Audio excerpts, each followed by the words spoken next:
চাপেই নিশ্চিহ্ন হতে পারে পুরো শহর। ভারত পাকিস্তান উত্তেজনা যখন চরমে, তখন ঘুরে ফিরে উঠছে সেই ভয়ঙ্কর শব্দ, পারমাণবিক যুদ্ধ। প্রতিবেশী দুই দেশই পারমাণবিক শক্তিধর। ভারতের কাছে রয়েছে আনুমানিক 160টি, আর পাকিস্তানের কাছে প্রায় 170টি পারমাণবিক ওয়ারহেড, যা কিনা যে কোনো একটির ব্যবহারে ঘটতে পারে অগণিত প্রাণহানি, সীমাহীন পরিবেশগত বিপর্যয়। তবে প্রশ্ন থেকেই যায়, আসলে কি এই অস্ত্র ব্যবহারের সম্ভাবনা রয়েছে? বিশেষজ্ঞদের মতে পারমাণবিক অস্ত্র যতটা ভয়াবহ, তার চেয়ে বরং এর কৌশলগত ব্যবহার। এই অস্ত্র যুদ্ধের জন্য নয়, বরং যুদ্ধ ঠেকানোর জন্য। মানে একে অপরকে ভয় দেখিয়ে শান্তি বজায় রাখতে এটি এক ধরনের ডিটারেন্স।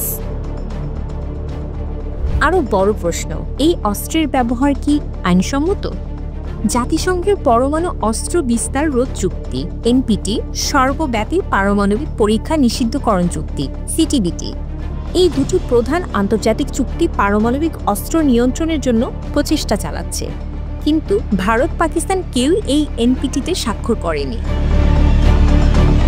যুদ্ধ পরিস্থিতিতে পারমাণবিক অস্ত্রের ব্যবহার মানে লাখো মানুষের মৃত্যু, প্রজন্ম ধরে রেডিয়েশন, পরিবেশ বিপর্যয়। তাই প্রতিটি হুমকির পেছনেও আছে কূটনৈতিক ক্যালকুলাস, ঘোর বাস্তবতা নয়, বরং রাজনৈতিক টানাপোড়েন। পারমাণবিক বোমা হয়তো ঘুমিয়ে আছে, কিন্তু মিডিয়ার ভাষা, নেতাদের উস্কানি তাকে যেন না জাগিয়ে তোলে। এই দায়িত্ব আমাদের সবার। এটা ইসলামিস্ট টেররিজম। পারমাণবিক অস্ত্রের আতঙ্ক শুধু সীমান্তে নয়, এ আতঙ্ক ছড়িয়ে পড়ছে প্রতিটি আলোচনায়, প্রতিটি শিরোনামে। দুই দেশের নেতাদের কথাবার্তা, মিডিয়ার শিরোনাম, সবই যেন এক স্নায়ুযুদ্ধের নাট্যমঞ্চ। কিন্তু প্রশ্ন, তারা কি সত্যিই যুদ্ধ চায়, নাকি শুধুই ভয় দেখিয়ে জিতে নিতে চায় কূটনৈতিক খেলা? কারণ এই খেলায় ভুল মানে শুধু পরাজয় নয়, তছনছ হয়ে যেতে পারে একটি সভ্যতার বুনন।